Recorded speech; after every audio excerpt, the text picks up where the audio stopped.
मेरे प्यारे हिंदी के अभ्यर्थियों, हिंदी वागधारा चैनल में आज आपका पुनः स्वागत है। इस उम्मीद और अपेक्षा के साथ ही अपनी तैयारी में आप अपना शत प्रतिशत दे रहे होंगे। इन श्रृंखलाओं के प्रश्न ये भी देख रहे होंगे, किसी न किसी परीक्षा में ज़रूर पूछे गए हैं, आपकी परीक्षाओं में पूछे जाने की पूरी संभावना है। तो इस उम्मीद और अपेक्षा से आप इनका अध्ययन शुरू से अंत तक जरूर कर रहे होंगे। आइए आज की श्रृंखला के पहले प्रश्न की शुरुआत हम लोग करते हैं। आज का पहला प्रश्न है, प्रश्न नंबर 1, भाषा की लघुत्तम इकाई है वर्ण, शब्द, पद, अक्षर।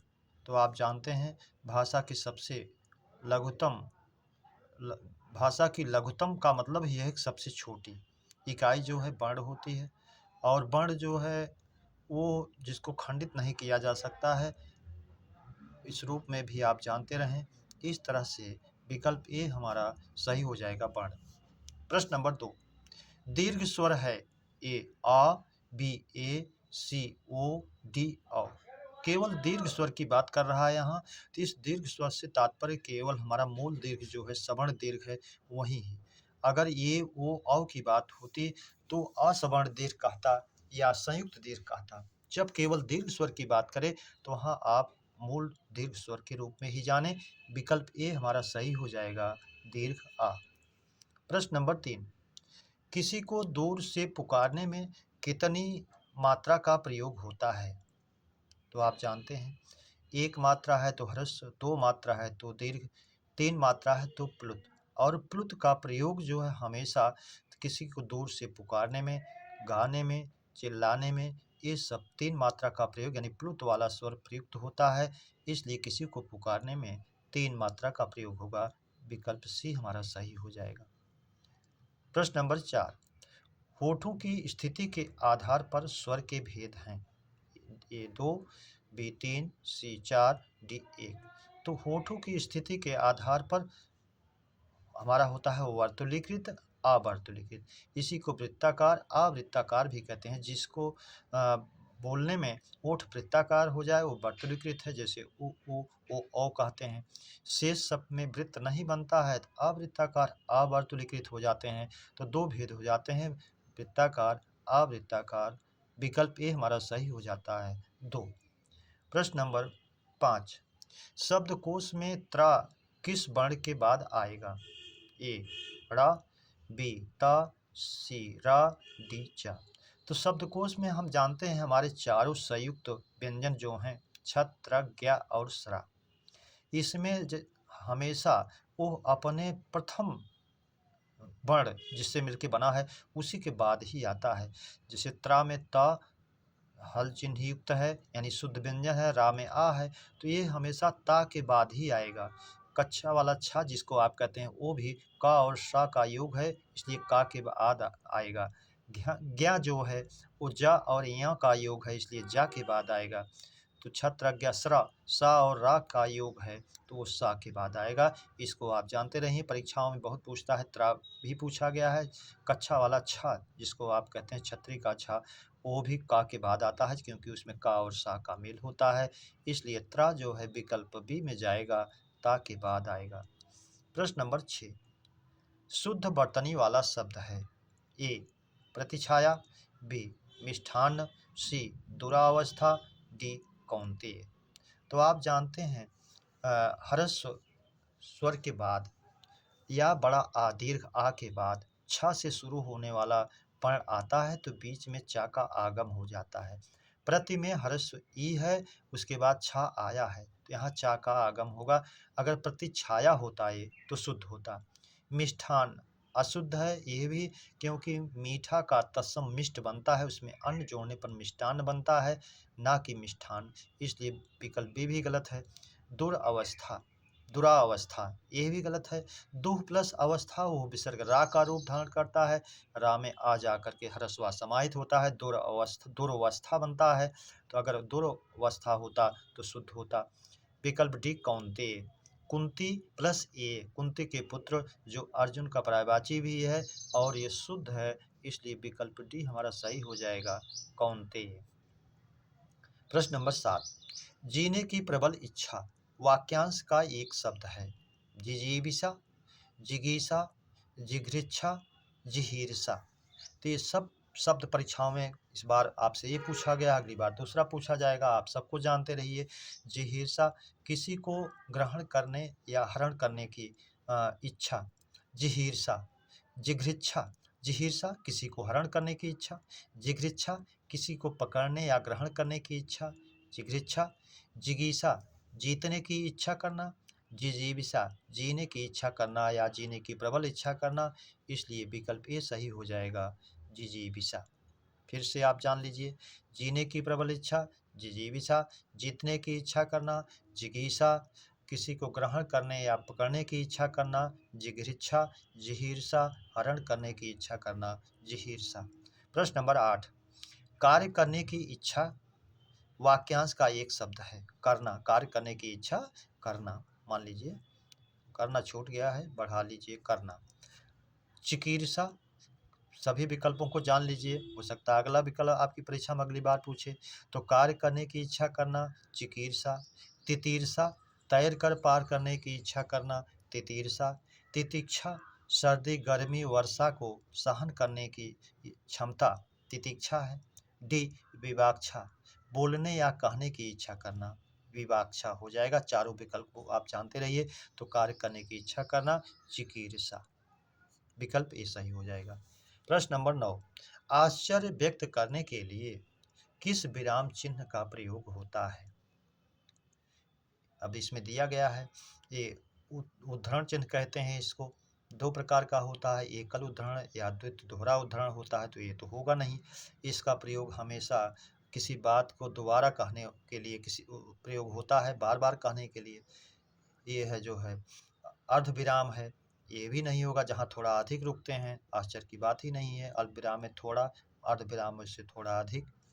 सी, विस्मयादि बोधक है। तो विस्मय आश्चर्य व्यक्त करने के लिए विस्मयादि बोधक चिन्ह का प्रयोग होता है, जो विकल्प सी में है। डी में लाघव चिन्ह का रूप बना हुआ है, ये नहीं है। जब किसी शब्द को लघु किया जाता है, जैसे डॉक्टर है, प्रोफेसर है, उत्तर प्रदेश है, इसको लगा करके हम शार्ट करते हैं, लघु करते हैं। प्रश्न नंबर 10, एक ही शब्द को बार बार लिखने के लिए कौन सा विराम चिन्ह प्रयोग करते हैं। पुनरुक्ति सूचक, लाघव, योजक, निर्देशक। निर्देशक चिन्ह का प्रयोग नहीं करेंगे, जो योजक से थोड़ा बड़ा होता है। जब आप कहते हैं, जैसे कहते हैं महापुरुषों पंडित जवाहरलाल नेहरू, नेता सुभाष चंद्र बोस आदि के विचार एक जैसे थे या भिन्न थे, इस तरह से करते हैं। निर्देशक चिन्ह का प्रयोग करते हैं। योजक, योजक चिन्ह को आप जानते हैं, जिसको सामासिक पद के रूप में भी जानते हैं, जो निर्देशक से छोटा होता है। लाघव, किसी शब्द को छोटा करने के लिए लाघव चिन्ह का प्रयोग शून्य जैसा बना के आप करते हैं। पुनरुक्ति सूचक, जब किसी कही हुई बात को फिर वही शब्द लिखना होता है, तब हम पुनरुक्ति सूचक चिन्ह का प्रयोग करते हैं।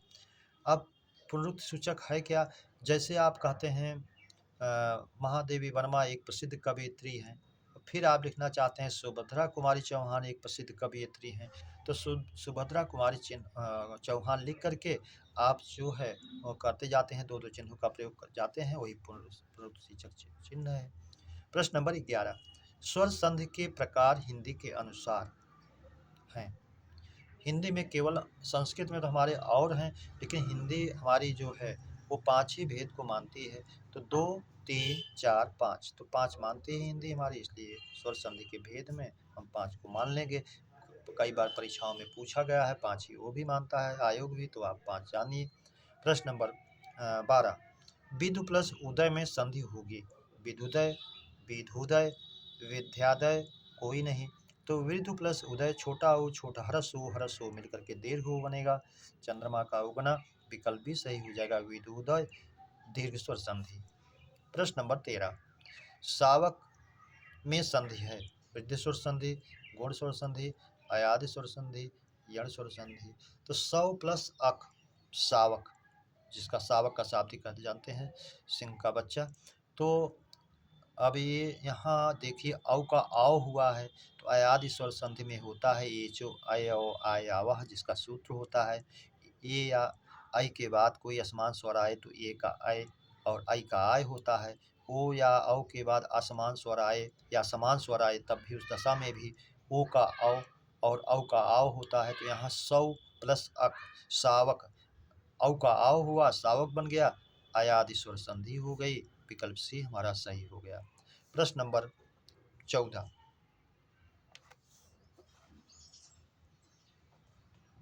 व्याकुल में उपसर्ग है ए व्या, बी व्या, सी वी, डी आ। तो वी प्लस आकुल व्याकुल यण स्वर संधि हो जाती है और विकल्प सी हमारा वी उपसर्ग हो जाता है। प्रश्न नंबर 15, लाजवाब में किस भाषा का उपसर्ग है? ए हिंदी, बी अरबी फारसी, सी संस्कृत, डी पुर्तगाली। तो लाजवाब में ला जो है ये अरबी फारसी का है, जिसका कोई जवाब ना हो, ये निषेधात्मक बनाता है, इसलिए विकल्प भी हमारा सही हो जाएगा अरबी फारसी। प्रश्न नंबर 16, किस शब्द में उपसर्ग का प्रयोग हुआ है? ए दैवीय, बी मनोज, सी विवाद, डी विधिज्ञ। दैवी देव प्लस ईय दैवीय बना, मनोज मनः प्लस जा मनोज बना, विवाद वाद और वी उपसर्ग है, इसलिए इसी में वी उपसर्ग का प्रयोग हुआ है वी के रूप में। विधिज्ञ विधि ज्ञा, विधि को कानून को जानने वाला, इसमें भी नहीं है, इसलिए विकल्प सी हमारा सही हो जाएगा विधिज्ञ।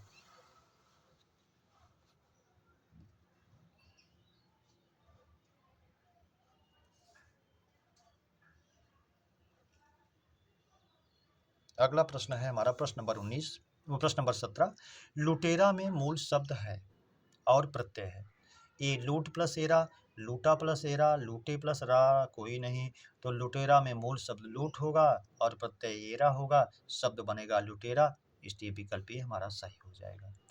प्रश्न नंबर 18, मानव में प्रत्यय है ए ओ, बी अ, सी वा, डी ई। तो मानव में आप जानते हैं जब मूल शब्द है निकालते हैं तो मन होता है, आ प्रत्यय होता है तो मानव शब्द बनता है, इसी तरह इसलिए विकल्प भी सही हो जाएगा। इसी तरह लघु प्लस आ लाघव बनाते हैं, गुरु प्लस आ गौरव बनाते हैं, मधु प्लस आ माधव बनाते हैं, अन्य शब्दों को भी जाने परीक्षाओं में पूछता है। प्रश्न नंबर 19, उर्वशी का अनेकार्थी है, अप्सरा, गले का हार, हृदय में बसा हुआ, सभी। तो आप देखते हैं भिट्टू मोहन के उर्वशी है उर्वशी सुजान, तो उर्वशी का कई अर्थ होता है, अप्सरा भी है, गले का हार भी है, हृदय में बसा हुआ भी है, तीनों है अनेकार्थी में, इसलिए विकल्प डी हमारा सही हो जाएगा सभी। प्रश्न नंबर 20, खल का अनेकार्थी है, दुष्ट, धतूरा, खरल, डी सभी। तो खल के अनेकार्थी में आप जानते हैं दुष्ट, धतूरा, खरल, चुगलखोर सभी होता है, इसलिए विकल्प डी सही हो जाएगा सभी। खरल को आप जानिए, दवा को कूटने का एक पात्र होता है, उसी को खरल कहते हैं। प्रश्न नंबर 21, अंतर के पट खुलना मुहावरे का अर्थ है, ए भीतरी इच्छा, बी जिज्ञासु, सी जानने का प्रयास, डी ज्ञान प्राप्त होना। तो अंतर के पट खुलना, अंतर पट खुलना, ये इस मुहावरे का अर्थ है ज्ञान प्राप्त होना। कभी कभी आपसे पूछ लेता है, मुहावरा है कि लोकोक्ति है, तो जिसके अंत में ना आए उसको आप मुहावरे में ही प्रायः काउंट करें और सही भी होता है, और जो वाक्य जैसा होता है ना नहीं आता है वो लोकोक्ति होती है। जैसे आप कहते हैं अध जल गगरी छलकत जाए, आए थे हरिभजन को ओटन लगे कपास, ऐसे जो कथन आपको आए लोकोक्तियों में माने जाए। प्रश्न नंबर 22, निम्न शब्दों में एक शब्द पुल्लिंग बहुवचन है, ए लड़का, बी बैल, सी कान, डी वस्तु। तो अब वस्तु का तो बहुवचन वस्तुएं होता है, लड़का का लड़के बन जाता है, बैल का जो है बैलों से जोता गया, तो इस तरह से बना लेते हैं। कान जो है हमेशा बहुवचन में ही प्रयुक्त होगा, जैसे वाक्य शुद्धि में भी आपसे पूछता है, यह बात सुनते सुनते मेरा कान पक गया। कान चूंकि अकेला नहीं, अकेले नहीं सुनता है, दो होते हैं, बहुवचन में होते हैं, तो आप उसको शुद्ध करते हैं, सुनते सुनते मेरे कान पक गए, तो ये पुल्लिंग भी है और बहुवचन भी है, इसलिए विकल्प सी हमारा सही हो जाएगा कान। प्रश्न नंबर 23, भगवान और भव का स्त्रीलिंग है, भगवानी, भवि, भगवती, भवानी, भगवते, भवे कोई नहीं। तो भगवान का स्त्रीलिंग भगवती होगा और भव का भवानी होगा। भव का अनेकार्थी में भी पूछताछ जानते रहे, कई बार पूछा है, तो भव माने होना भी होता है, संसार भी होता है, शंकर भी होता है, तो इसको भी आप जानें। तो इसका स्त्रीलिंग बन जाएगा भगवती और भवानी। प्रश्न नंबर 24, महेंद्र ने दौड़ने को जूते पहने थे में कारक है। ए कर्म कारक, बी करण कारक, सी संप्रदान कारक, डी अपादान कारक। देखने को तो यहाँ को आपको दिख रहा है जो कर्म कारक का वाचक चिन्ह भी है, लेकिन उसके भाव को जब देखेंगे तो वो कर्म कारक के लिए प्रयुक्त नहीं हुआ है। दौड़ने को यानी दौड़ने के लिए जूते पहने थे, संप्रदान कारक में जाएगा, इसलिए विकल्प सी हमारा सही हो जाएगा, संप्रदान कारक। प्रश्न नंबर 25, चूहा बिल्ली से डरता है में कारक है। चूहा बिल्ली से डरता है में कारक है। करण कारक, संप्रदान कारक, अपादान कारक, संबंध कारक। तो जहाँ डरने का भाव होता है उसमें अपादान होता है, तो जिससे डरा जाता है उसी में अपादान होगा। चूहा बिल्ली से डरता है, इसलिए अपादान कारक हो जाएगा, डरने का भाव है, विकल्प सी। प्रश्न नंबर 26, वहाँ जाकर आपको स्वयं कार्य करना है में सर्वनाम है। विकल्प है निजवाचक सर्वनाम, प्रश्नवाचक सर्वनाम, निश्चयवाचक, पुरुषवाचक। तो पुरुषवाचक, निश्चयवाचक, प्रश्नवाचक से कोई मतलब है नहीं। जब कह रहा है कि स्वयं कार्य करना है, वहाँ जाकर आप जानते हैं अपने आप, स्वयं, खुद, स्वतः, जहाँ ऐसे आए वाचक तो उसे आप निजवाचक में ले जाते हैं, इसलिए निजवाचक सर्वनाम में जाएगा, विकल्प ए हमारा सही हो जाएगा। प्रश्न नंबर 27, 4 लीटर दूध लाना है में विशेषण है। गुणवाचक, सार्वनामिक, परिमाणवाचक, संख्यावाचक। 4 लीटर दूध, ये परिमाण या मात्रा की बात कही गई है, इसलिए परिमाणवाचक विशेषण में जाएगा, और परिमाणवाचक में भी निश्चित परिमाणवाचक में जाएगा, क्योंकि संख्या निश्चित है, इसलिए परिमाणवाचक विशेषण हो जाएगा। प्रश्न नंबर 28, सड़क पर कुछ लोग दौड़ रहे थे में काल है। सामान्य भूत, संदिग्ध भूत, अपूर्ण भूत, डी पूर्ण भूत। तो कुछ लोग सड़क पर दौड़ रहे थे, कार्य भूतकाल में दौड़ने का हो रहा था और जारी था, और जो कार्य भूतकाल में होना जारी रहे और उसकी पूर्णता अपूर्णता का ज्ञान ना हो, हमें अपूर्णता की ओर संकेत करे, यानी कार्य भूतकाल में दौड़ने का जारी था, अपूर्ण भूत में जाएगा, विकल्प सी सही हो जाएगा। अंग्रेजी में से आप पास्ट कंटिन्यूअस के रूप में जानते हैं, वाक्य के अंत में रहा था, रही थी, रहे थे आता है। प्रश्न नंबर 29, अशुद्ध तत्सम के युग्म है, यानी कुछ युग्म तत्सम के हैं और एक दो होगा जो नहीं होगा। तो देखिए, ए मृतिका अनार्य, तो ये तो तत्सम है, मिट्टी का मृतिका होता है और अनाड़ी का अनार्य होता है, इसलिए तत्सम का युग्म है। दधि घृत, दही का दधि होता है, घी का घृत होता है, इसलिए ये भी है। पानीय तीर्थ, पानी का पानीय होता है, ये भी, और तीर्थ का तीर्थ होता है, ये भी, दोनों ये भी सही है। डी गहरा सूखा, लेकिन गहरा तद्भव है, इसका तत्सम गंभीर होता है, सूखा तद्भव है, इसका तत्सम शुष्क होता है, इसलिए विकल्प डी हमारा सही हो जाएगा, जो अशुद्ध युग्म है। प्रश्न नंबर 30, वो अशुद्ध वाक्यांश वाला शब्द है। ये सूर्य जिस पर्वत के पीछे छिपता है, अस्ताचल, सही है। और सूर्य जिस पर्वत के पीछे उगता है तो उसको आप उदयाचल कहते हैं, उदयाचल का विलोम पूछता है तो आप अस्ताचल कहते हैं। प्रश्न विकल्प बी, जिसका निवारण कठिनाई से हो, दुर्निवार्य, कठिनाई से निवारण करने योग्य, ये भी सही है। जिस स्त्री के पुत्र पति दोनों हों, पुरंदरी कहते हैं, यह भी सही है। जो कभी, और जिस स्त्री के पुत्र पति ना हो, दोनों ना हो, तो उसको भी आप जानते रहिए, उसको अवीरा कहते हैं। विकल्प डी, जो कवि तत्काल कविता कर सके, सुकवि, सुकवि का अर्थ तो सुंदर कवि होगा, और जो कवि तत्काल कविता कर सके, अगर यह आशु कवि होता तो ये भी सही होता। आशु का आप जानते हैं शीघ्र तमाम बनते हैं जो परीक्षाओं में पूछे जाते हैं। आशुतोष, जो जल्दी संतुष्ट हो जाए, भगवान शंकर आशुतोष। जो तत्काल कविता कर सके, आशु कवि। जो बहुत तेजी से जाए, गमन कर जाए, आशु कवि कहते हैं, उसको आशुग कहते हैं आप, जो बाण का पर्यायवाची होता है, तो आशुग बाण के रूप में, आशु कवि जो तत्काल कविता कर सके, आशुतोष जो शीघ्र संतुष्ट हो जाएँ, भगवान शंकर का पर्यायवाची है। इसलिए विकल्प डी हमारा अशुद्ध था। मेरे प्यारे बच्चों, इस श्रृंखला के प्रश्नों की चर्चा पर चर्चा हम लोगों ने विधिवत किया। उम्मीद करता हूँ श्रृंखला के प्रश्न आपको अच्छे लगे हों, तो अपने मित्रों को सब्सक्राइब, लाइक और शेयर ज़रूर करें। इसी उम्मीद और अपेक्षा के साथ, आप लोगों के उज्ज्वल भविष्य की कामना के साथ, हृदय से सबको धन्यवाद। जय हिंद।